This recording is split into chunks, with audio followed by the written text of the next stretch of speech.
Judges should issue lashings instead of prison sentences whenever possible. That's what Iran's judiciary chief, Ayatollah Shahroudi, ordered yesterday in an interview on state TV. Quote, "Some of Iran's judges who are affected by slogans from outside the world do not choose lashings.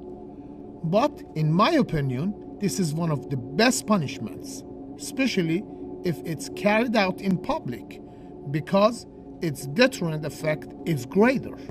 His preference for lashing over jail sentence reportedly is due to Iran's overcrowded prisons, 130 as of last year, with 41 under construction. According to a survey last year by the UK-based International Centre for Prison Studies, nearly 160,000 prisoners occupied facilities in Iran that should hold a maximum of 65,000.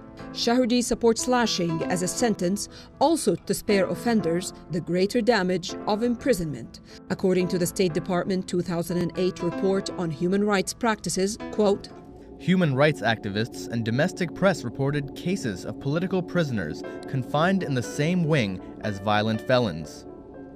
There were allegations that authorities deliberately incarcerated non-violent offenders with violent offenders, anticipating they would be killed, and juvenile offenders being detained with adult offenders."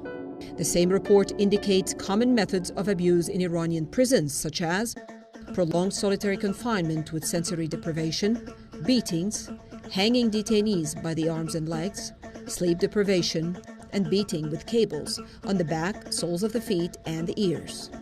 While Shahroudi is advocating lashing as the best and most just method of punishment, international human rights groups like Human Rights Watch oppose it, quote, "in all circumstances as a cruel and inhuman punishment."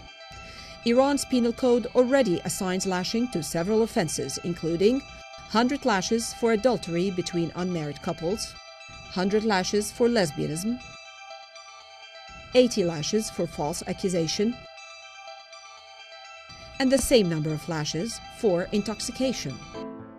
Despite these reprimands, Article 105 of the Penal Code gives the Sharia judge the freedom to act upon his own knowledge in carrying out the punishment. It remains to be seen how other judges will act on Shahroudi's order.